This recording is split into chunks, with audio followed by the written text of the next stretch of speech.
Hey everyone, welcome to Live with Normal. I'm JM Padini, the Development Director for the National Organization for the Reform of Marijuana Laws. It's Friday, August 18, 2023. You know what that means? It's time to answer all of your burning questions live. So if you've got questions about cannabis news, wherever you are, hey, drop that in the comments for us now. Hey TC, good to see you, friend. Hey, let us know where you're watching from. I know where you're watching from, TC. Good to see you back. How's it going in Alabama? But it's warm. So we haven't hung out together for a few weeks, friends, and there's been a lot of cannabis news. So I'm super excited to get into all of that with you all. Hey, Michael. Good to see you here. Hello, Linda in Michigan. Happy Friday to you as well, Andrea in Connecticut, legal Connecticut. Hey, Eric in Naples. Hey, Eric, we have an event in Florida coming up in December. Naples is close enough to Key West. You should come down. Hey, Nicole in North Carolina. Michael in Michigan. Good to see you. Good to see you. Hey, Wade, you haven't missed anything yet other than me saying hi to people, and you're one of those people. Look, TC, I know it's not doing too. Oh, hi, Timothy. Sorry, I didn't mean to show you there. Not good with the medical, TC. How do you mean? Tell me more, buddy. Hey, Timothy Paul in DC. Hello, Ray. Right here in Richmond. Good to see you. Hey, Tessa Janae in Hampton. You got a question right off the bat. Tessa Janae wants to know what's the legality of edibles in the state of Virginia. To possess them, you can possess them because cannabis is legal for adults 21 and older in the Commonwealth of Virginia. You can possess really any amount for personal use in your own home. And if you're in public, you can possess no more than 1 ounce of marijuana. Everything's just considered marijuana at this point. If you're asking about the retail sale, that's not legal for adult use. However, that is legal for medical patients right now. Dispensaries open around the state, and they do have edible type products there. That's what I can tell you, Tessa Janae. Ask me more. Hey, Dale. Dale, we're going to talk about Ohio. Will Ohio ever legalize adult use? No jinxing, Dale, because we've seen what you can do, Ohio. But we've also seen what you can do again, Ohio, and you qualified for that ballot. Great job, Ohio, getting those signatures, getting so many signatures in to qualify for the ballot. We're going to talk a little bit more about that in a minute. Hello, Daryl in Indiana. Hey, Tom, good to see you back. Hey, Daniel in Bristol. Of course, I know what you think, buddy. Hey, Antonio in North Carolina, presumably. How close is North Carolina to adult use? It's not. I mean, it's close in that it borders Virginia. I know that's not what you meant, though, and it's not. Look, North Carolina needs to pass a medical cannabis legalization law, and you're gonna do it. It's not going to be pretty the first right out of the gate. It's not going to be pretty. It's not going to be what everyone wants. And you know what? That's okay. Because that's how the process works. But Antonio, I'll tell you these two things. Number one, elections have consequences. And number two, look at your neighbor to the north, Virginia. Okay. Virginia went from nothing in 2015 past this tiny little, really CBD doctor's note. And then in 2015, nothing, 2021, adult use. So sometimes you just got to be willing to say, okay, let's start with that and just keep moving. Hey, Jason in New Mexico. Yes, Andrea, you will absolutely see legalization on the ballot in Ohio this November because they did, in fact, qualify, as I mentioned just a minute ago. So excited about that. And everyone follow Andrea's advice. Please vote. If you live in Ohio, well, vote wherever you live. But specifically in Ohio, talking about legalization, make sure you vote. Make sure you tell your friends to vote. Make sure you donate to get out the vote. Hey, Jason, good to see you.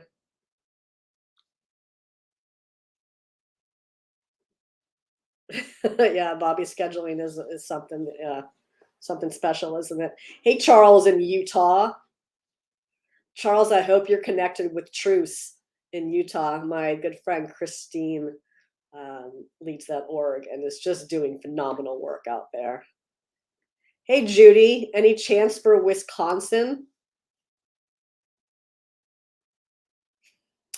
I mean, look, there's always a chance. But again, Judy, what I'm going to tell you and what you're realizing in Wisconsin right now is that elections have consequences. If you don't elect people who support the policies you want to see, makes it real difficult to get them.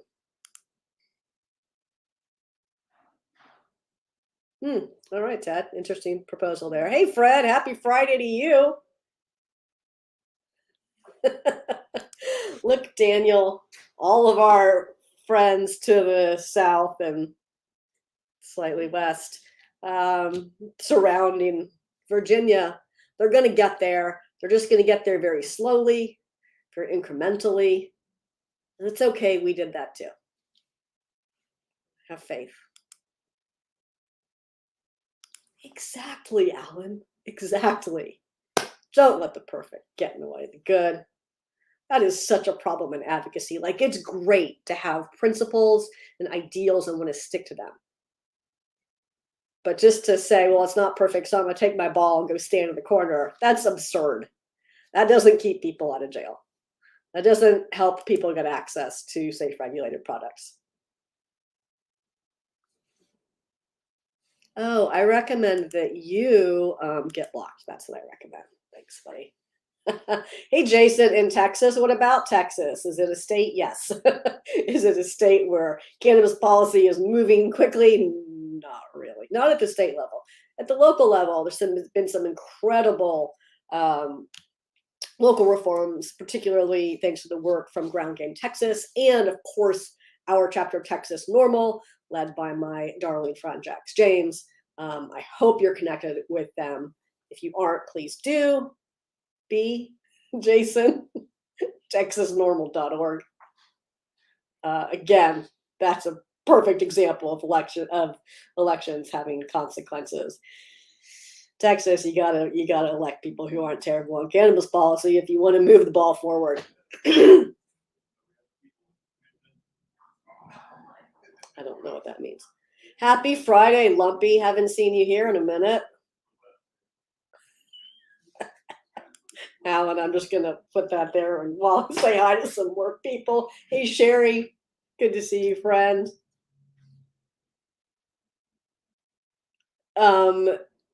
Jason, first of all, Jason, this isn't legal advice. Just to be clear, Jason asks for medical users if we get a traffic stop and we know we aren't high, but won't pass a blood test. Should we ask for a field sobriety test to prove we aren't intoxicated? No, you should not say anything. You should shut your mouth.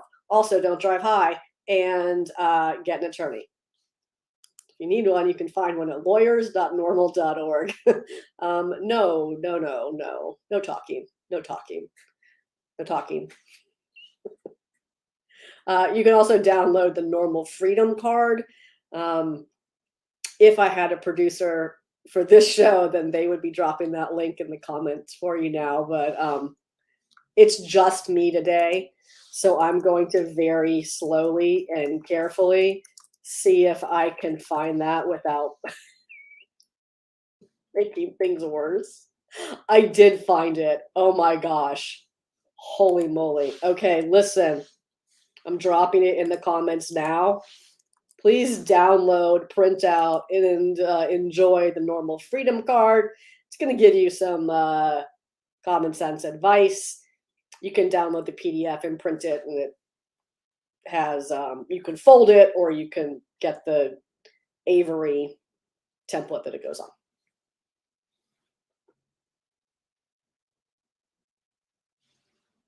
Thanks for your question, though, Jason. Oh, Daniel, I think Tennessee's made some ridiculous choices regarding that, but we're not going to get into it. Look, if you all like the margarine, if you like the margarine of marijuana, it's that's, I mean, listen, gross. If anyone's curious what HHC is, it's hexahydrocannabinol. It's essentially hydrogenated cannabis extract. That's like, vaporizing margarine. So good. Hey, Richard, good to see you. Yeah, listen, let's talk about this, Richard. Richard says we definitely need to get out the vote here in Virginia. We need to get out the vote everywhere. Richard, you are not wrong. And the way our election cycle works, Richard says, it's a real opportunity to clean house. And if we want to see adult retail sales, that's exactly what we need to do. Yes, and redistricting is already helping with that. We're going to have a very different General Assembly in 2024. And yes, this governor cannot run for governor in the next cycle. So Virginia will be most likely looking at candidates like Lieutenant Governor, who's not awesome on cannabis policy, if you hadn't noticed, and who might the Democrats put forth? A lot of people are talking about Congresswoman Abigail Spanberger. So we'll see. We'll see what happens. But yep, elections have consequences. Cannot say that enough. And that's exactly what's happening in Virginia. You don't have adult use retail because you all elected a clown for governor. Good job. I said that with my out loud voice. You're welcome, lobbyists. Hey, Mams. Mams asked if we can elaborate. I haven't even gotten into the news because y'all have amazing questions so far. Can I elaborate on the appeals court ruling on firearms and cannabis? Will this have a nationwide impact, or is it only a ruling for that federal district? It's not the first it's not the first court to have ruled that long-standing federal restrictions prohibiting marijuana users from possessing firearms are unconstitutional. You know what? I'm gonna post that for you right now. I'm gonna do it. I'm doing it all by myself. Here it goes, friends. All right, and that was, I'm glad you brought that up, Mams. You got me back on track. That is the first story that I wanted to talk about. Was this appeals court, this federal appeals court ruling, and as I said, not the first time it's happened, but this was Wednesday, August 9th, a 3-judge panel of the New Orleans-based 5th District, 5th U.S. Circuit Court of Appeals ruled that the 1968 law prohibiting the possession or sale of a firearm to an unlawful user of a federally controlled substance should not be applied so broadly that it would criminalize all gun owners with a prior history of marijuana use. So you can read more about the particular case and the judge's opinion in there as well. Of course, members of NORML's legal committee did file an amicus brief in this case, calling on the court to find the ban unconstitutional, which is exactly what happened. This decision did come just months after a federal judge for the U.S. District Court for the Western District of Oklahoma similarly ruled that the mere status as a user of marijuana does not justify the federal government stripping the defendant of his fundamental right to possess a firearm. So, and then there was a judge in the U.S. District Court for the Western District of Texas who also issued a similar decision in April. There's also a separate legal challenge to the federal government's interpretation of the 1968 law that was initially brought by former Florida Agricultural Commissioner Nikki Fried, who's now on the NORML board of directors, and several medical cannabis patients. That's still pending in the U.S. Court of Appeals for the 11th Circuit. The court is expected to hear that case in October. Thanks for getting us into our top story, ma'ams. Indiana. Hey, Daryl in Indiana. Yeah, that stuff is sketchy. Unregulated products continue to pose health risks to consumers. I'm just going to put that out there.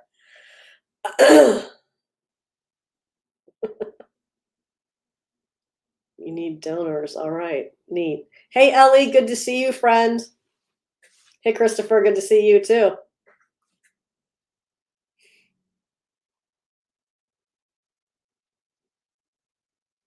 Yeah, Daniel. So testing, Daniel says, doesn't weed stay in your system for a month? Sure it can, sure can. And Daniel goes on to say, so if you're driving 2 days later and they think you're high, wouldn't you fail a blood test anyway?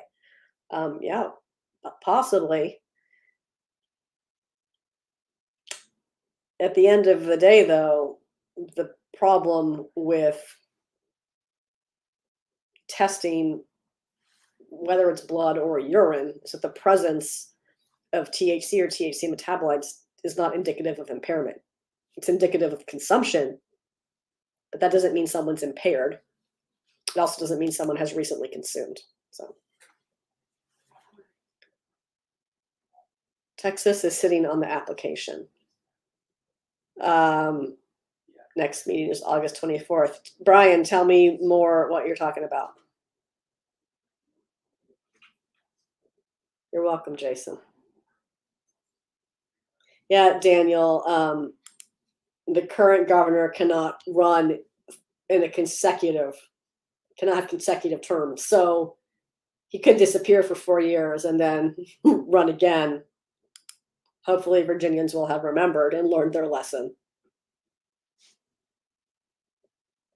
Yes, Christopher, you are still waiting on your area in Virginia to get a dispensary.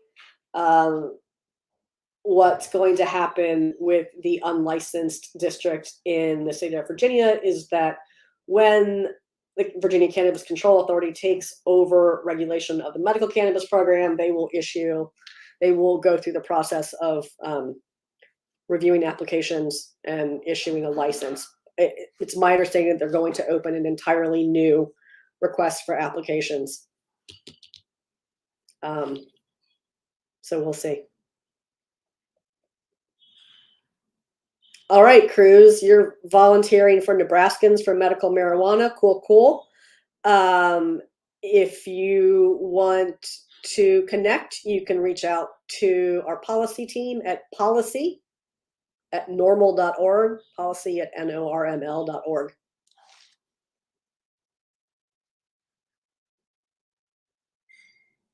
All right.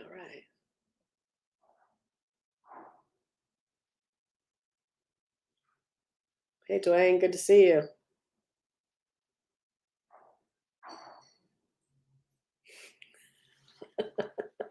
I'm just going to put your comment up there, Richard, while I scroll on through. Hey, Scott, good to see you. Yeah, Scott, let's definitely legalize South Carolina. Let's legalize anything in South Carolina at this point. Scott leads our South Carolina NORML chapter. If you aren't connected with Scott and you're in South Carolina, please get connected. Oh, cool, Dwayne. Good to know.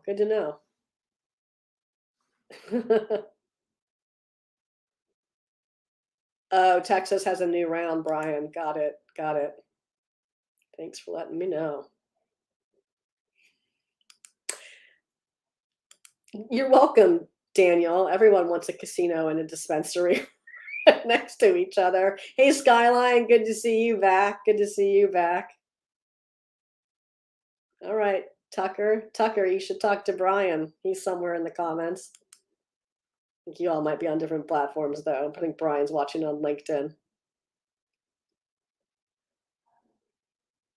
Interesting. Hey, Elizabeth, good to see you here. Yes, Cruz, policy at normal.org, NORML, no A in there. Hey, Timothy. Timothy wants to know what are things looking like federally? Yes, we do. We do get this every time.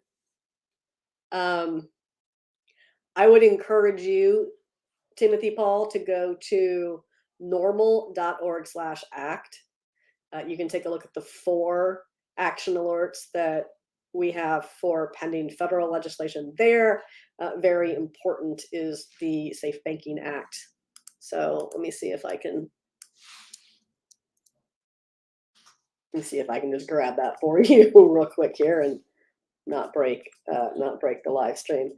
There you go, Timothy Paul. There are the 4 action alerts that are pending for federal legislation in the NORML Action Center, which of course is one of the primary bills that we're focused on at the federal level is safe banking.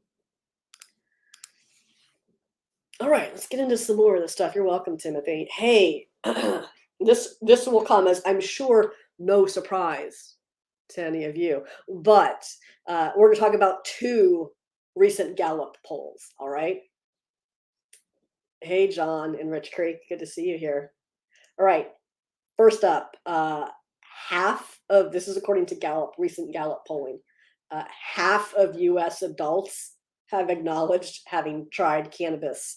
It's 50% of the poll respondents said that they had consumed cannabis in this latest Gallup poll. And this is up from approximately 1 in 3 Americans about 2 decades ago.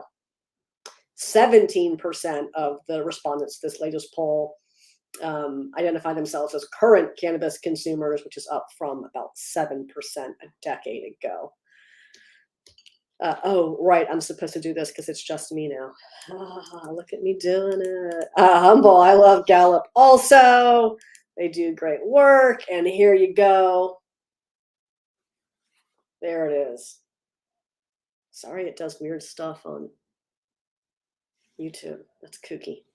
All right, now, let's talk about another Gallup poll, which surprisingly, but also unsurprisingly, people got all bent out of shape when we reported on a Gallup poll, a poll that we did not conduct because we are normal. We are not Gallup. But whatever.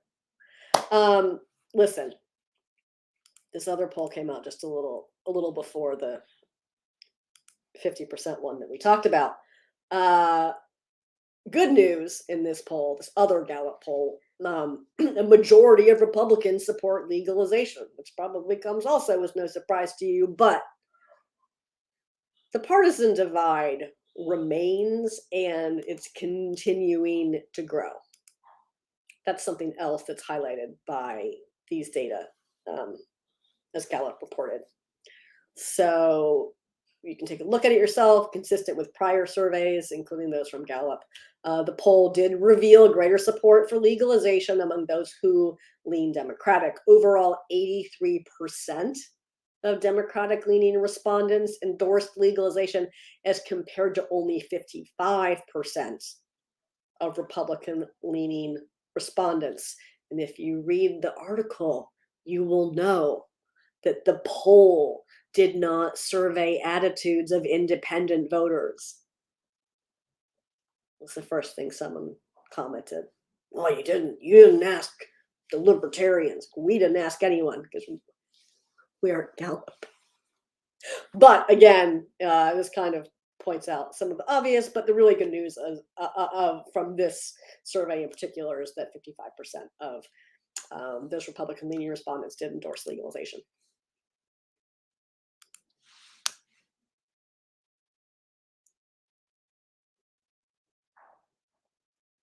All right. Oh, I guess I should have hit your comment like an hour ago, Timothy Paul. Sorry about that.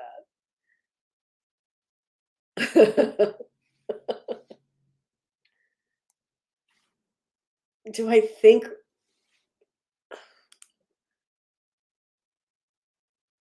do do you mean federally or in the state level, Brian? Brian says, do I think Republicans want it under the hemp side and farm bill? Do I think that Republicans want cannabis? I more information, Brian. Give me more context. While you tell me that, Brian, I'm going to move on to, we talked about Ohio voters, but hey, if you have not yet read the article, please do. Here is an article that gives you all the details about Ohio voters going to the polls this November to decide on a citizens-initiated measure to legalize and regulate possession, personal cultivation, and retail sale of cannabis to those 21 and older. Let's get it done, Ohio.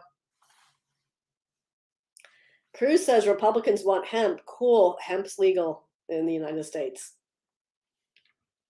Federally. Oh, no, Brian. I don't have much of opinion on that. I think that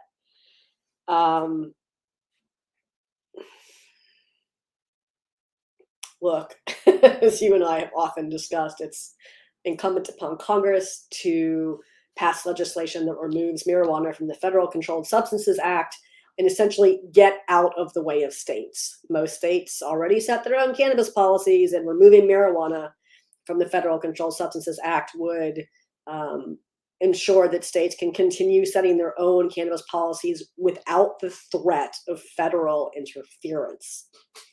There's largely not federal interference at this point in time.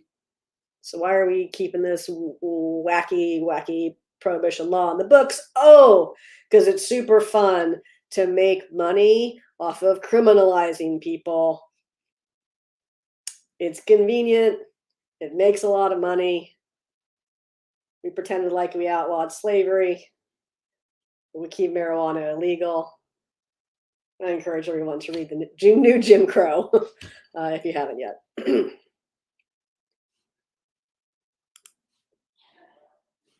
I don't know what you've just shared with me, Brian, but I'll look at that sometime soon.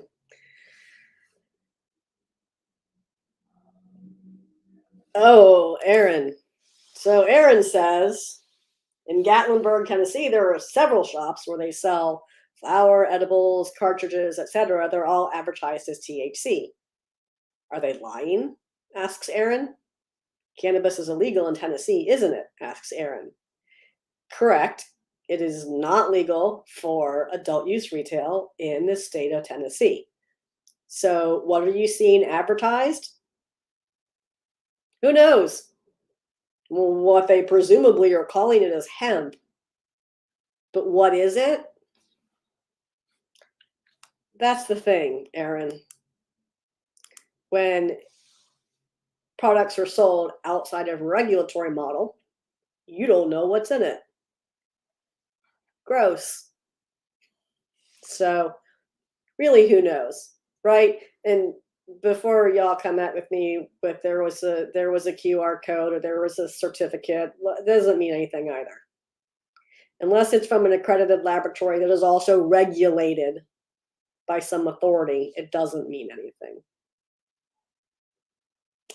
Anyhow, buyer beware.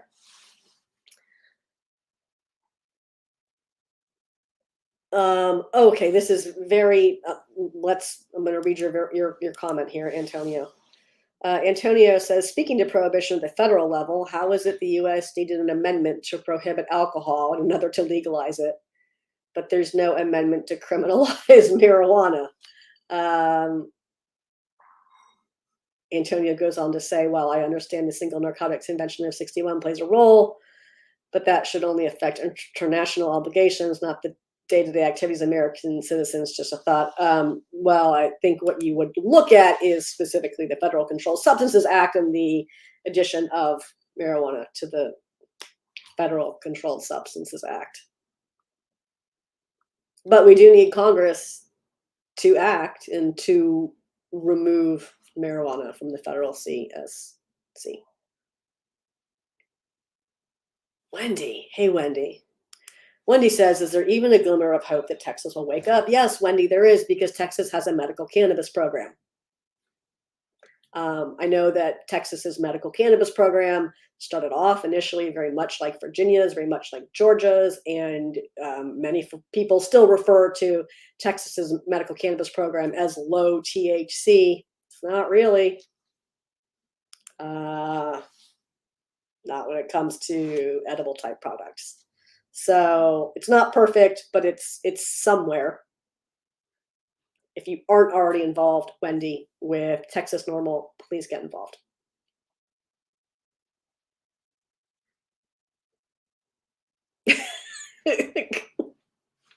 Listen, Cruz asks, why is marijuana classified as a Schedule 1 drug? And more dangerous drugs are classified as Schedule 2. These are great questions. This is really great questions. I don't think you really need an answer to that, do you?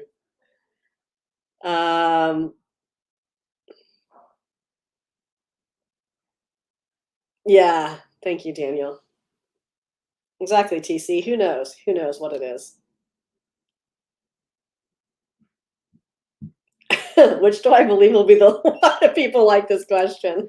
Aaron wants to know which state do I believe will be the last to legalize adult use. I mean, Utah's probably pretty close to the top of that list of no's. I don't know. It's great. Idaho's not going anywhere fast either. Right, Russ? Thank you, Humble. Thank you. All right, let's get into a little bit more of this news here. You are gonna love this one. This is about field sobriety tests. I'm gonna share it first. And here we go. So a study was done. This was actually. Let me open it up and take a quick peek at it. Excuse me. Okay, so researchers at UCSD did a double-blind, placebo-controlled, randomized clinical trial. This is big. This isn't just we looked at the data. This is huge. Double-blind, placebo-controlled, randomized clinical trial to evaluate whether the use of field sobriety tests are valid for measurements or valid measurements for determining if drivers are driving under the influence of THC. So do this study, big study, and they determined that trained police officers are frequently unable to discriminate between those who are under the influence of THC and those who are not, based on the subject's performance on a field sobriety test. It's consistent with prior analyses of the same situation. Police officers frequently misinterpreted subjects' performance on these tests, and they deemed unimpaired participants, those who had smoked placebo cigarettes in this trial, they deemed them to be under the influence. And overall, officers incorrectly classified 49.2% of the placebo group as impaired based on their field sobriety test performance. So I knew that you all would enjoy this. So I wanted to be sure that we talked about this study in particular.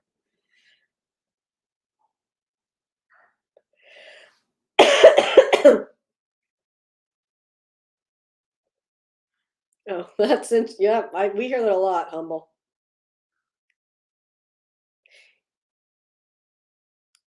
Oh, so they were doing a field sobriety test, so technically not drivers, but yes, they smoked a cigarette.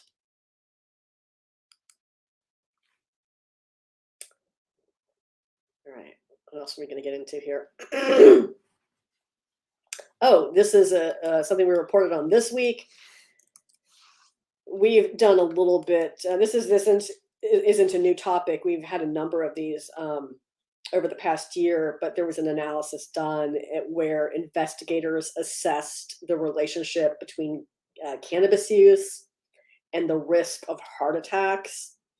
And they did so in a national representative group of nearly 10,000 middle aged subjects. And you guessed it, marijuana use was not associated with an elevated risk of heart attack. Now,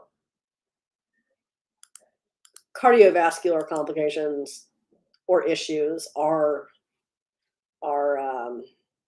have it's long been known that cannabinoids can influence cardiovascular function. So this is good news. Again, more good news. More good news. All health news. Bye, Antonio. Do you live? Tell me. Tell me. Give me an emoji. Give me a something. Do you live in a state that's legalized medical cannabis? Medical cannabis. Do you live in a state that's legalized medical cannabis? I do. Unfortunately, hello, Humble. Yes, thank you, thank you, thank you. Well, good news, Humble, and me presumably as well. If you live in a state that has legalized medical cannabis, good for you too, Linda. That's right, Skyline, first in the South. If you live in a state that has legalized medical cannabis, your health insurance premium costs could be lower. That's pretty cool. This analysis reveals that healthcare insurance premiums declined. These are premiums for individual users. They decline following the adoption of medical cannabis legalization.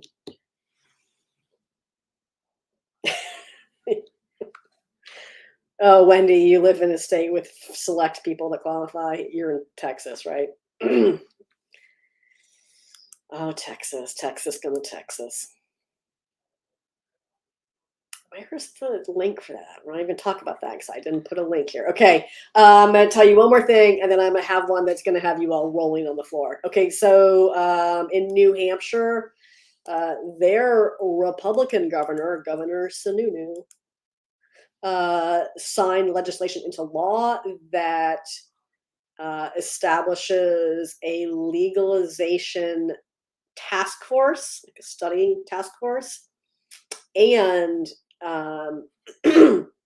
also expands access to medical cannabis for pain patients. And it makes it easier for them to access medical cannabis now. So thanks, New Hampshire governor. Skyline, let's see your question. Skyline says, can any Virginia employer deny employment to a medical card holder for a positive cannabis drug test? So this is, can an employer deny an opportunity to an applicant, meaning not an existing employee? Yes. Yes, they can. And because, Virginia, you've elected a terrible governor and terrible administration, we're not going to be changing that for the next 2 years. Be very easy to change that, but we can't because elections have consequences. There are employment protections for medical cannabis patients in Virginia, Skyline, but it is specific to existing employees. And there are also restrictions based on how employee is defined in Virginia code. So it doesn't, kid you not, we tried to make we had a piece of legislation that made a very technical amendment to make sure that state employees were included in the definition of the word employee in code. And the administration said no. So they're not technically protected. And then Skyline goes on to say, what about facilities denying ability for subcontractors to work on site? I need you to provide me more explicit information on that. You can just send us an email, of course. Do chapters at normal.org. It's easy to say and gets right to me. I think I probably need to look a little more specifically at that.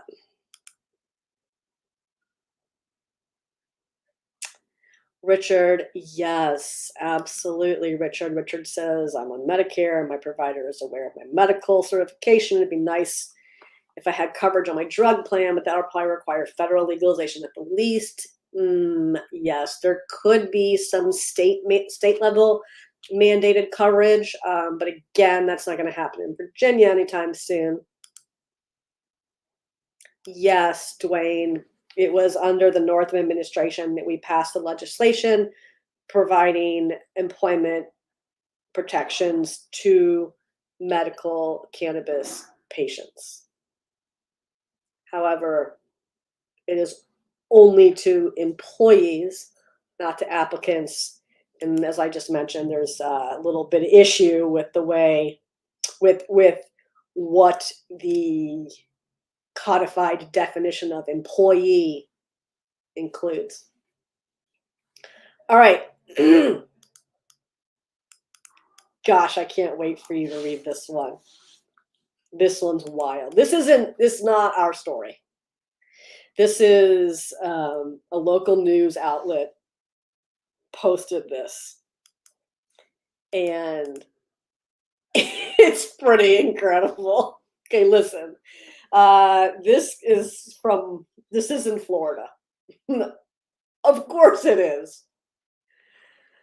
A recent advertisement in the Florida newspaper, it's called the Sun Sentinel, has people concerned, understandably. Let me tell you, this ad was paid for by a group called Americans Against Marijuana Legalization. And if you're not looking at it, what the headline, first there's in giant, it says warning at the top of this ad. And it's made to look like an article. So warning.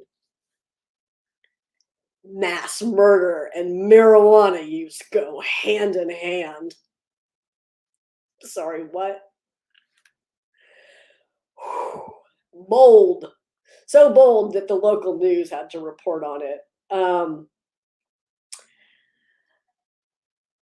It's pretty offensive, all in all. It has a picture of a school shooter in the ad, and this person's experience with marijuana is included in the advertisement. Let's not forget, this is actually an advertisement. Then there's a bunch of other mass murderers listed and claims about their links to cannabis consumption. Wild. But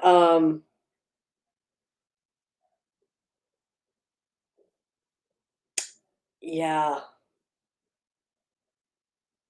Okay. Let's look. CBS 12 did try. They talked to some local doctor who said some things, but then also really needs a copy of our book, because apparently this doctor says that since marijuana was deemed illegal in the 1970s, that no studies have been done on how much it affects the brain. Sorry, what? No studies on the marijuanas in the brains? What? You're a doctor, right? Licensed to practice medicine, and you said that with your out loud voice? Okay, and then it goes on to say, so any research done today, but I thought you said there weren't any studies, is still in its infancy. Well, that's cute. But anyhow, please read this hilarious article, but also know that contains photos of mass shooters and lists of names. It was pretty egregious.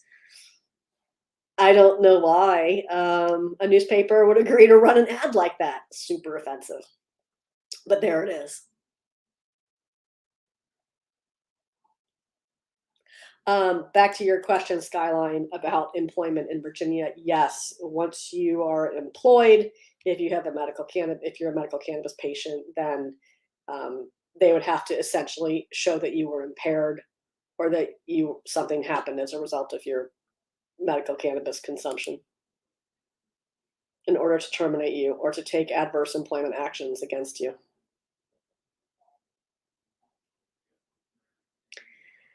John, hey, thanks for your question. I don't have any water. No wonder I'm forking up a lung. John asks, is there a legal process for appealing marijuana convictions in states where legalization has occurred after a person has been sentenced for marijuana-only offenses? Yes, in many, many states. Excuse me, John, while I roll over here to get water. Okay, we'll just bring it with. Yes, in a number of states, it is automatic. For example, in Virginia, if you have a marijuana possession misdemeanor or even a marijuana possession with intent to distribute misdemeanor, those records were automatically sealed by Virginia State Police. That is the same in many states that have adopted legalization. In some states, it's automatic. In some states, it requires an application. We have a lot of information about that on the NORML website.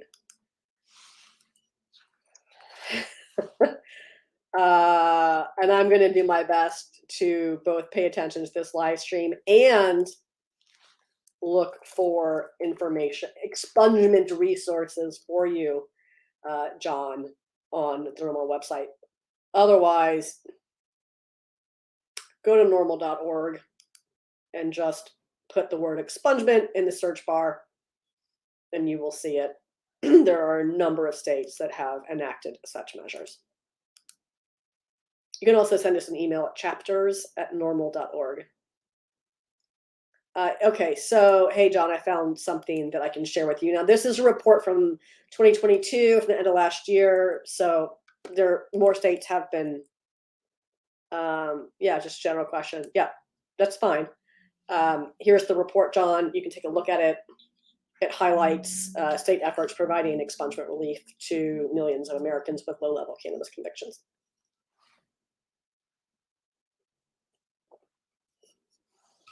Hey, Solar and OC.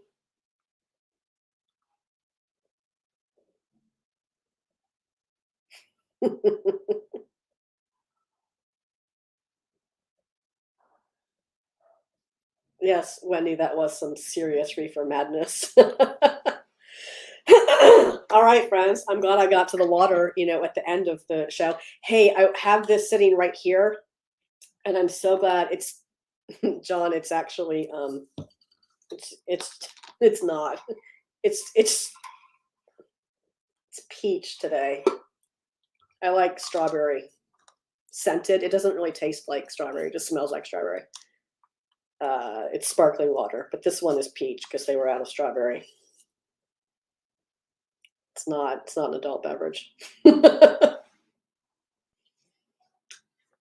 All right, I have this sitting here because we are going to do a giveaway. Now, my hope is that Monday's kind of a busy day, but my hope is that we can get this giveaway up on our Instagram on Monday. So our friends at Jen Stock Designs, donated this stash bag, and it's not for the kids, but it is back to school time. So maybe you need a little, back to school case of your own. This is this little stash case that comes with a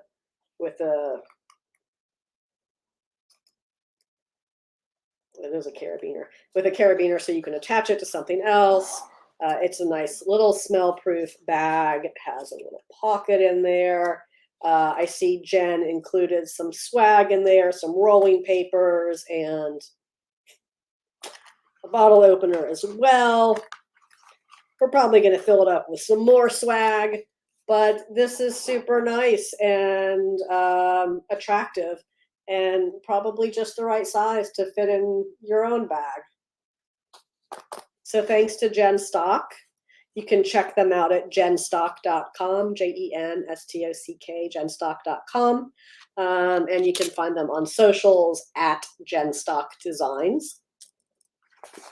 We're going to give this bag away on our Instagram, probably with some other fun stuff included in that giveaway.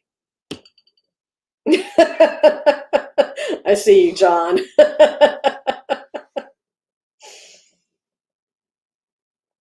You're welcome, Daniel. I try to hunt. I don't even know what that means. You're welcome, Daniel. Thanks for joining me. We try to do this show every Friday. You know, sometimes we have to do other things, but otherwise, we try to do this show for you every Friday at 4. If there's someone you'd like to see on this show, let me know, because I'd love to have them. Who do you know that's doing great cannabis law reform work in your area? Maybe they want to come on and talk about their work. Maybe you know a company that's doing great things supporting consumers. And that reminds me of something. Speaking of companies that are doing great work supporting consumers, you know, I think there's this misconception that NORML's work is funded by the cannabis industry. It's not. It's funded by you people. But we did in Virginia have a really extraordinary opportunity to be supported by the industry, and we're psyched about it. Rise Cannabis is a dispensary brand here in, well, other parts of the country as well, but I'm talking specifically about the Rise Cannabis dispensaries in Virginia.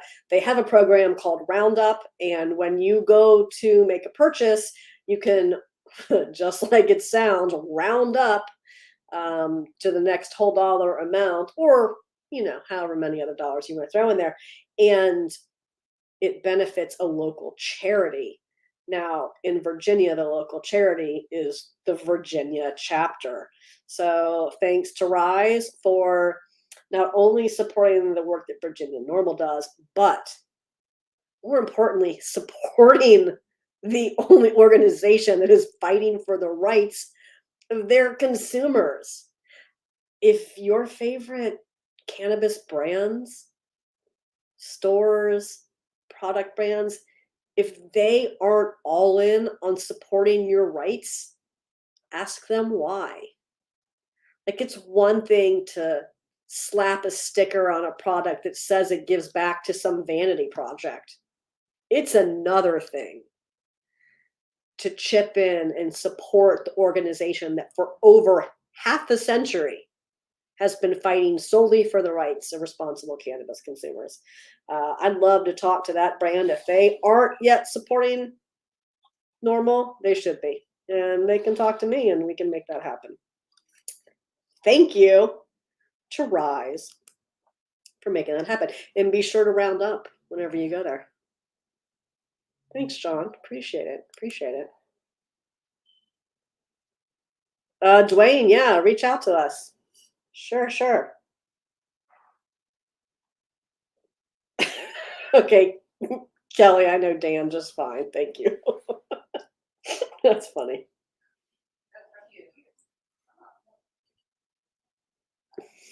Dwayne asked if you save your medical receipts, can you claim that as a medical cost in your taxes? Probably not, but you know what? I don't do people's taxes. So there's a CPA like on the other side of this wall. We share an office wall. So I'll ask him what he thinks. I bet he's going to say no, but I'll let you know next week, Dwayne. Great question. Thank you. Andrea says definitely not on federal taxes. I would assume that to be the case, but hey, I'm willing to ask Ryan for you, Dwayne. John. All right, friends, this has been a blast. We've been hanging out for almost an hour, probably because we missed so many weeks together. This has been great. Hey, I really hope that we can do this again next week. So be sure to hit that like, follow, subscribe button wherever you're watching so you never miss when Normal goes live. We're trying to do it every week. Hey, everyone. It's been such a pleasure. As always, thanks so much for watching, and I'll see you back here next time. Bye-bye.